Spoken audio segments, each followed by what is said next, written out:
I would call it circle prospecting. There should always be a point of interest that you're working around. A just listed, a just sold, an open house. Doesn't even have to be yours. True. Because most agents won't go out and door knock. But it's a lot easier if you have a target. The script that I'm giving out right now that's working really well is the Can You Imagine script. What's the deal with all those old school real estate agents teaching outdated marketing techniques and living in the past? This show is about fresh ideas in real estate, diving deep into marketing, design, home renovations, and business development. But we also talk about lifestyle, health, travel, and just living an incredible life. Because the fastest way to financial freedom and fun is through real estate. It's time to build up your real estate business, serve way more clients, and have a blast doing it. It's Seth Struxma with the One Group at Compass, and we're here with my sales manager, Sean Purcell. Sean and I have known each other for a couple of years now, and we're going to dive deep into a couple really high-level topics, mainly about mindset, some tried and true methods that real estate agents can use in the market right now. Sean Purcell, thanks for coming on the show. It's an honor. Thanks for having me. So, tried and true methods. We've already talked a little bit about farming, but in a different sense, more about like demographic and tribes that are not just an area by a zip code. Right. So what would you say are some other just tried and true methods that honestly guarantee success? SOI, bar none. Until your CRM is set up, there we are again, and your friends and family and past clients, there's nothing even to talk about. The people I coach, we don't move on. So until great, they set that. Setting up your CRM with your sphere of influence, your friends, your family, coworkers. Right, which is different from your database. Right? Okay. You may have you may have your whole farm in there. Okay. But they don't know you. Okay. If you called them up, they may not know who you are yet. Your friends and family, according to NAR, the average person is aware of 6 transactions per year in their circle. Wow. We're shooting for a 10% conversion. So if you have 500 people in your SOI, that's 50 transactions a year, which isn't even that much to ask when you consider those 500 people are aware of 2,000 to 3,000 transactions a year. Wow. So how would you say you can be in front of those people, your sphere? I mean, these are your friends and family. Right. I mean, what's an organic, non-salesy way to be in front of your sphere? That's always the question, Yes. right? I don't want to be salesy to my friends. Like, I'm not going to call my friends and just keep taking them all to lunch and be like, "Are you going to buy a house?" Right. You know, like, I mean, would you like to buy, sell, or invest in real estate exactly. today? You know, that's like cringy to me. So, yes. What's an organic, natural way to be in front of your SOI? It's a great question. Part of it is changing the avenue, changing the channel that they hear. So you have things on different channels in social media. Sometimes they can get an email, sometimes a text, a postcard. I always, 6 times a year, send them a corny postcard. You know, St. Patrick's Day. You don't need the luck of the Irish to have a great deal. Call me. It's the only positive thing they'll get in their mailbox in 2 months. It made me laugh. Yeah. Every time you make someone chuckle, report goes up. Yeah. Yes? Yep. One of my favorites is the Just Thinking of You text. Most of us now have a text app. But I can send 100 texts out at one time. They all look like individual texts. If someone responds, it only comes to me. So I see an interesting article. Nothing to do with real estate, just an interesting article. Everyone in my SOI gets a text that says, "Hey, hope you're doing great. I was just reading this article and it made me think of you." Link. "Hope you're having an awesome day." Who doesn't want to be thought of? Yeah. You don't have to mention real estate. They know who you are, but you're staying in front of them. Yeah. The key is the quarterly live contact, right? Once every 3 months, you have to have a live contact with them. Okay. Every 3 months, be in front of them face to face. Right. And is that like, can that be in a form of a party? It could be a party. It can be a phone call. It doesn't have to be face to face. Okay. But in psychology, we estimate that people's lives change on almost a quarterly basis. Sometimes those changes necessitate a house change. Yeah. But if you're not there each quarter checking in, you're going to miss that unless you've turned them into, raving fans, which is what we really want. Yeah. And that's beyond just like them seeing you on social media. That's beyond them reading your newsletter and your mailer. It's some sort of connection. It's you caring. Yeah. That's a good point. So again, it's not being salesy. Hey, do you want to? The first time you make a call is the hardest one. And I hear this a lot from agents. They'll say, "I haven't talked to this person in 2 years. I can't call them now." Yeah. And my response is always the same. That person is not standing next to a calendar. Yep. And when you call saying, do you know how long they don't think that way. Yeah, exactly. They're just happy to hear from you. Yeah. Use the Ford acronym. Remember that? Family. Once you've asked them something about their life and they've talked to you about it, when you call in 3 months, you're just following up on that. Mm-hmm. You're just, think of it this way. This is the fun. Things should be fun, right, Seth? Yeah. The podcast is all about having fun, right. too. Podcasts are fun. We haven't had drinks yet, but when we get to that, it'll be. Here's what I want for you, for instance. I want you to be at a barbecue with your friends. Mm-hmm. And you've got 600 people in your SOI now.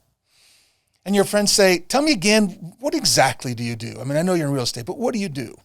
And you say, well, I go in my office every day and I spend about 2 hours chatting with friends, seeing what's going on in their life, and if I can connect them to anybody that would be of service to them, or just chatting with friends. Mm-hmm. Really? And they pay you for that? 1.2, 1.5 mil a year? Yeah. I think you said it really, really well the other day. We get paid to talk to people all day. That's what we get paid for. I mean, it's true. Mm-hmm. I mean, we literally I'm on the phone almost all day talking to people. The real estate is fun. Yeah. Right? It's the old line. Junior Seau was a linebacker out here for people who aren't local, all pro, Hall of Fame linebacker, who went full speed in practice, something that's not done in the NFL. It's too violent. And a receiver was being interviewed and said, is this true? Does he really do this? They said, oh, yeah, nobody likes him for that. Why? And the receiver said, I asked him that. And he said, they pay me to practice. I play the games for free. That's real estate. I'll do the listing for free. I'll show homes for free. That's fun. It is fun, yeah. I get paid to come in every single day and check on people and see how they're doing. I mean, this is so true. I mean, and this is so interesting because you're right. The showing the homes is fun. The listing is fun. It's the calling is like, oh, I don't want to do this. Right. But you know that once you make that call, that's when it starts to snowball. That's when it's going to happen. That's when you can go on the listing appointment, which is fun and free that you're doing. So right, do that for free. Yeah. If you think about, shift. I'll just make up let's say there's an agent who wants to make $1 million this year in GCI. Mm-hmm. What's $1 million divided by 2,000? 200? No. I think it's about 500, or is it 5,000? I don't know. Maybe it's 5,000. $1 million? I'm not doing our math. $1 million divided by 2,000. Yeah, it's 500. Yeah, 500. Okay, so that means that you're worth $500 an hour. That's your expectation. If you had a 40-hour work week, 2,000 hours generally is a work year. Mm-hmm. I'm saying you're going to do most of this in 2 hours a day. Yeah. 1/4 of a day. So every hour that you're on the phone or in person with someone live, mm-hmm. that's $2,000 an hour. That's what you're billing out at. True. We should respect it. We should remind ourselves, I'm about to do $2,000 an hour work right now. Yeah. Get prepared, get ready, get mentally set, and then call and check on people. This is so true. It's like, it's not always easy to just have these conversations over and over, but mm-hmm. getting mentally prepared, like you just said, like go to the gym, drink your coffee, eat well, get ready, here we go. I'm calling, 30 people right now, whatever right. it is. Right. I mean, that's so true. Look at your notes from the last conversation. Care. Mm-hmm. The funny thing about this business is what you're really doing is caring about people. Yeah. I'm not asked. I tell this to people, it's a joke, but I mean it. Our biggest fear is rejection. Mm-hmm. And that's understandable. I mean, if you go back 40,000 years, rejection meant you were kicked out of the tribe. Well, that's a death sentence. If you're not in the tribe, you're gone. Mm-hmm. So you're fighting something hardwired into you a long time ago. Mm-hmm. But that's only because we think that we're making an offer to them or that they're judging something of ours. You never see this. If I were a heart specialist and I came up to you at an event or just gave you a call and said, by the way, Seth, any heart palpitations, any issues with your heart? And you'd say, no, not at all. Do I walk away all bummed out? He rejected me again. I wish he would have a heart problem so I could help him with it. Of course not. No doctor feels rejected. When someone's selling a home, it ranks top 3 most stressful things they'll ever do. Mm-hmm. Emotionally, draining, physically fatiguing, mentally stressful. Sounds a lot like a disease, right? Yeah. When you're out talking to people, basically you're saying, is anyone here showing symptoms of this disease? If they are, I can help. If not, I celebrate you. I'm happy that you're not about to sell a home and go through all that. There's no rejection. It's thank goodness your heart's not a problem. Thank goodness you're not doing this. Yeah. If you know anybody who is, let me know. I'm here to help. Right. That's a great way to put it. What would you say is another tried and true method that real estate agents can implement? Door knocking. Door knocking. Door knocking. Okay, well, I need to listen deeper on this one. Old school is old school. It's classic for a reason. Okay. It always works. I was a cold caller. I loved being on the phone. Phone's a big ATM machine to me. You almost can't do it anymore. We can't use double or triple dialers. Almost no one answers their phone anymore if they don't recognize the number. The guys in my office who are cold callers still works, but it's 3 times the work. Yeah. Door knocking still works. It's still strong rapport. And now the advantage of calls before was that I could talk to 10 people an hour. I can't do that when I'm door knocking. Well, now it's 3 or 4 an hour no matter what you do. Describe door knocking, because I've never done it unless it's for the beginning of an open house. I've never done it like I'm gonna walk around the neighborhood and knock on doors. I have no idea what to say, do, a single thing. So newbie here for that. Okay, so I would call it circle prospecting. There should always be a point of interest that you're working around. A just listed, a just sold, an open house. Doesn't even have to be yours. True. Because most agents won't go out and door knock. But it's a lot easier if you have a target. The script that I'm giving out right now that's working really well is the Can You Imagine script. Basically, you're letting them know why you're there in the beginning. Sean, Compass, we just listed a home. We're having open house. Whatever the beginning is, it's why you're there. But you know what's going to happen. I mean, this is your neighborhood, Mr. Homeowner. We're going to end up with 3 people wanting to buy that home, and 1 lucky group's going to get it. And I'm going to have 2 more people trying to buy. So I'm out here knocking on doors. Do you know anyone who's thinking about selling? Typical real estate question. If you feel any kind of rapport, when they say no, and they'll say no, you lean in and whisper, well, is there anyone you wish would move? I'll go knock on their door. We get laughter, we get rapport. You go to the second question. So this is NLP stuff, right? A broad question almost always gets a narrow no. That's why you don't ask people these questions unless you're setting it up. How about you? You thinking about selling your home? No. The person's starting to relax now. 1 or 2 more questions, I can get this person off my doorstep. They don't know what they want. Most people don't. And we don't know if we want what they want if we haven't asked the right questions. That's what we're searching for. So the third question starts out sounding like a general question. Well, can you imagine a circumstance? NLP imagines a huge word. We're talking to the subconscious now. Can you imagine a circumstance that might cause you to want to sell your home, a certain price maybe, or a dream home becoming available? Because it's a run-on question, it's a run-on sentence, they can't give you another no. You throw 2 shiny objects in front of them, a certain price maybe, or you will triple or quadruple the number of people who now respond. Well, yeah, if I could get, and they'll make up a price higher than their home's worth, let's say. It doesn't matter. I'm never going to bring up price again because now I get to have a conversation with you. If you did get that, where would you go? For the next 2 or 3 minutes, stop being a realtor. Oh my gosh, don't ask dumbass realtor questions like we all do. Well, how many bedrooms would that be? How many square feet? Nobody talks like that. Why there? What would that do for you? How would that feel for your family? I can see in your eyes, that's lighting you up. This is something you've thought about before, isn't it? I want to put them in the dream. I don't know if I can make it happen yet, but if they're in the dream, then I can start bringing it around and say, okay, listen, you didn't even expect me to be there. I'm not going to make any promises that I can do this. We've reversed roles, almost like they're asking me to do it now, right? Let's do this. That's not a question. Can we? Shall we? Are you okay with? Let's do this. I'm going to come by tomorrow for 10 minutes. You put a cap on it. People think we're going to come over for 3 hours and sell them life insurance or something. I don't know what they think. I'm going to come by tomorrow for 10 minutes. Show me the highlights. Show me the lowlights. I'll go back to my office, the second cap, second safety for them. and I'll put together a report. I don't know what this crazy market would do, but if we could get you to whatever the dream is, well, that's got to be worth 10 minutes of your time, right?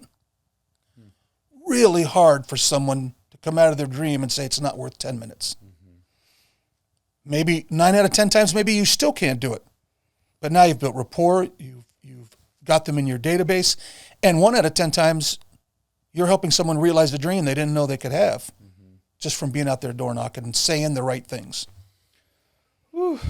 It makes me sweat thinking about that. But really? Yeah, it does. Because, I mean, I it's just not my style. I mean, I build rapport when someone comes to the door to me. So to my open house. Right. And once they're in, they're my best friend. You know, I can create a rapport with them through that. Okay, you are a very outgoing person. You're very social. I know this about you. Yes.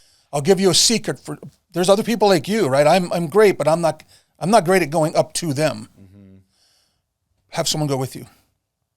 Okay. When there's two of you, you're now basically riffing with each other, and the person at the door is just an audience.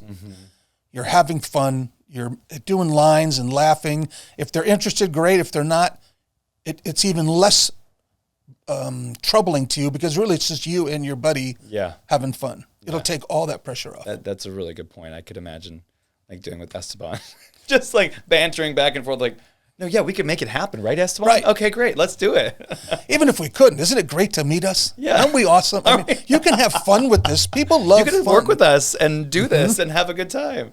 Oh, man, that's good. Okay, let's do one more tried and true method that an agent can implement. All right. This is a variation on the farm. Okay. That I really think, even though we're a bit out of COVID now, I would be using this. Business to business. Okay. Pick your community. Pick out 50 local businesses, no chains, unless there's one or two, but it's owned by local people. And you go in and you say, my name's Sean, I'm with Compass. Don't say your name, Sean, by the way. And, I got to tell you, I'm just up to here with what's happened in our community. COVID came in, they shut us down, we lost businesses. Then inflation came in, and it's ripping through businesses. We're going into an election year, and I don't know what's going to happen next. I'm taking a stand. This is my community. This is where I live. I'm going to make sure and build up my businesses in my community. That means you. Tell me about your best client. Tell me who I should be helping you find. First time, second time you go in once a month. They're going to be waiting for the shoe to drop. Are you selling those little coupons? Like, what are you doing here? You can just be honest. I'm not selling anything. This is my neighborhood, and I'm taking care of businesses. Well, what's in it for you? I'm a local business. I'm in real estate. If you have someone to refer, great. If you don't, doesn't matter to me. I'm still building up businesses in my neighborhood. What about connecting? So, I mean, kind of a spin-off of that, maybe like a variation is more like interviewing the business owner and doing some sort of video or highlighting them on a page or something. Like if there's a restaurant owner, maybe just interview them about the restaurant and just learn more and promote them on your social media page. So you're jumping ahead 3 chapters to exactly. No, that's fantastic that your brain works that way. You have to go in 2 or 3 times till they start to realize that you're not in it to get something from them. Maybe put some people together. You know the guy that owns that coffee shop down the street? Well, Mrs. So-and-so, you have the best donuts I've ever had. Do you guys ever do anything together? When you're talking to them, you can say, I have this one advantage. I get to meet all kinds of people who are thinking about moving into the neighborhood. I want to make sure they know about you before they find that chain. They'll come to appreciate that you really do mean this. Then you can start actually doing things for them, like highlighting them in a video. Or as much as I talk to agents and say, you're not using your CRM right. We got to do follow-up. We have to do follow-up. Agents are 10 times better than most small business owners. They don't even have CRMs. Hey, if I could help you, gain 10, 20% more business without spending any money, would that be helpful? Yeah. I'm doing a workshop this Saturday with some of the local business owners. I'm going to show you, and you show them how to use a CRM. You could do so many things to actually help their business. The best part about this business-to-business farming, is that there's no part of you saying, oh, I'm saying something I don't believe. I love this community. I want businesses to succeed. And I'm talking to people who Instead of a homeowner who knows a few people, this is a business owner. They might have 50, 100, 500 of their own customers. And they're never not home. They have a sign they put right in the window, tells you when you can come in and say hi to them. I mean, it makes so much sense, especially if it's a local business. They're going to talk to people who are in that business, whether it's a coffee shop, a restaurant, a pet store, The dry cleaner, the mechanic. Yeah, everyone's going to be saying something. Oh man, I'm thinking about moving. I'm going to miss you guys or whatever. Like they're going to say something, and I think, I mean, where my mind works is just let's highlight them. Like the pet store that I go to for my dog's food. You know, I would interview them maybe and just highlight the business. I mean, if you have a good social media following, it helps them too. Right. Maybe, you have a bunch of followers who live in the neighborhood. Now they start going there. You legitimately help them. Yeah. And they're likely to put your video on their social media platforms. And they're going to likely refer your name to someone who says, "Oh man, I'm moving soon. Oh, you got to talk to Seth. You know, he's the neighborhood dude. He'll help you out." Right. And that's a good idea. It's a really good idea. Business to business. Yeah. And I feel like it's a little bit more friendly too, maybe, because it's not just like it's not a business to consumer, it's business to business. Right. So maybe the conversation's a little easier. You're not knocking on the door while they're watching Judge Watner or whatever. Yeah. they're watching the Sunday football or whatever. Right. Football on Sundays, I think it is. I don't know. Hey there, if you like this episode or want a real estate connection in San Diego, find me on Instagram and subscribe so you don't miss any of these fun episodes. See you next time.